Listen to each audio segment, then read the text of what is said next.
or let me see whether it's going to be raised in the Beijing context. Can I ask one final question? This is, of course, the first such talks of this level, or any level, in fact, since the transition. Do you have any indications that the same policies will continue over? We really don't. As I said, we're always cautiously optimistic that there'll be a new spirit to these consultations. But let's let them play out. I can say, I just was briefly looking at, as you asked your question, we do think that that in some manner we'll talk about food assistance during these talks. Back to Afghanistan for a Yeah, sure. There were reports that security contractors fired on protesters outside the embassy walls, killing one of them. Were these State Department security contractors, and can you confirm those? You know what, I can't. I was told that Afghan police had fired on some of these protesters, but I'm unaware. I'll check the question, yeah. Sorry, Mark, go back on the North Korea thing. Yeah. I think when Toria was briefing a bit earlier on these talks, the sense was that the food aid was not going to be a part of the discussion unless perhaps the Koreans raised it, but that was not sort of part of their brief going into this. Right. What Ambassador Davies said, what Glenn said was, I expect that this may well come up in the discussions with North Koreans. We're prepared to talk about that. Yes, sorry. Just making sure that I was right.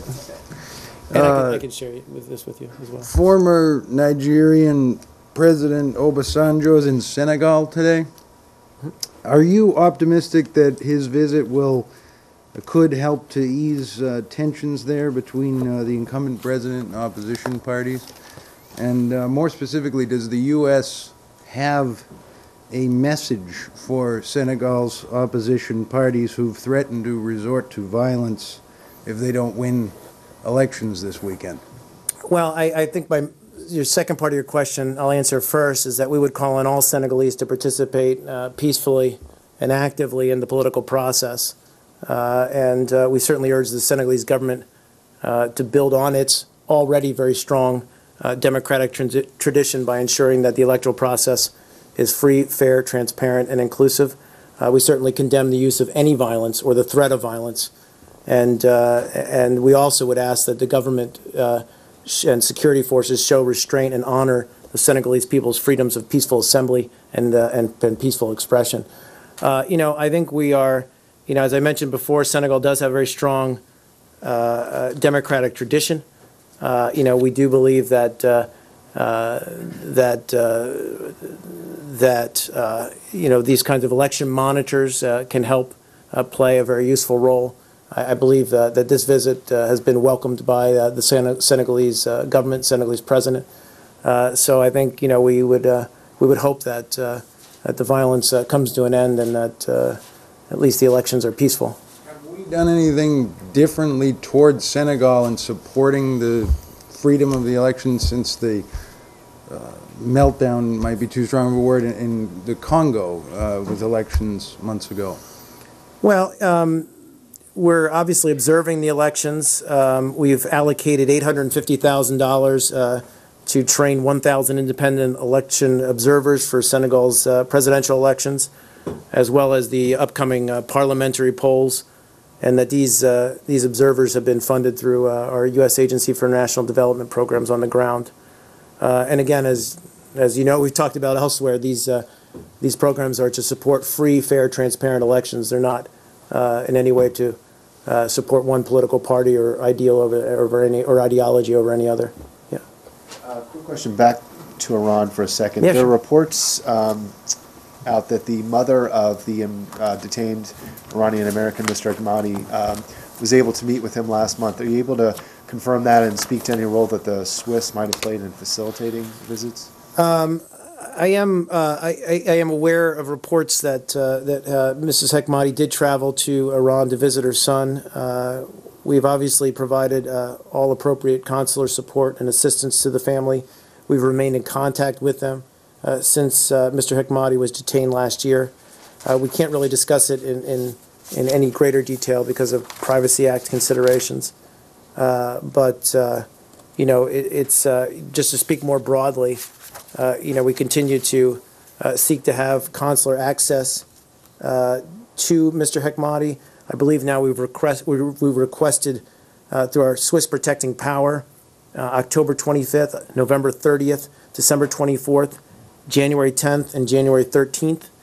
And the Swiss have independently raised this issue of consular access with Iranian authorities as recently as February 19th.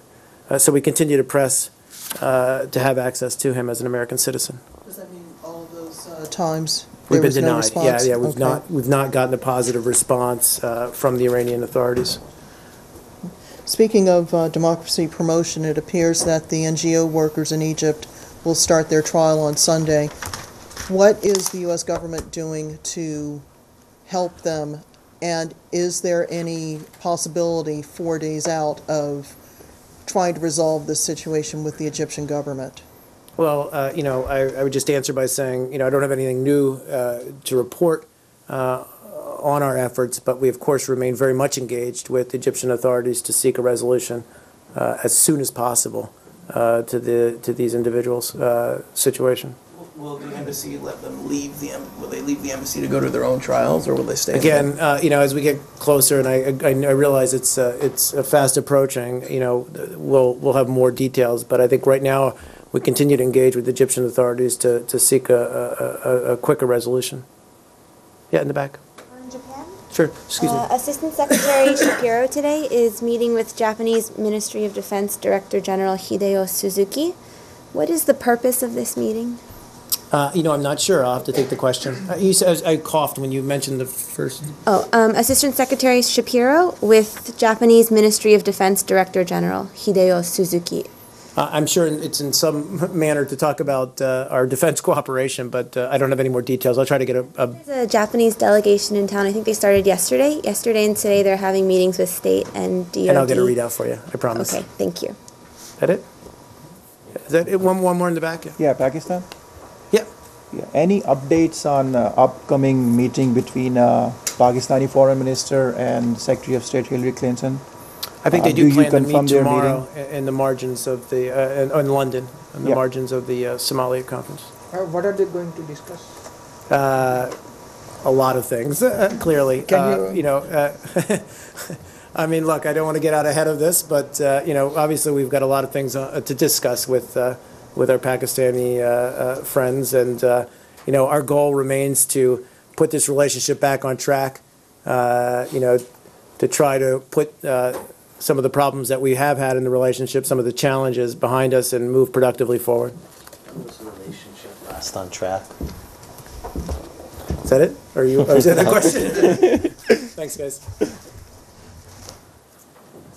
I didn't know whether that was just a snarky comment or. I chose it. That's right. Anyway, there.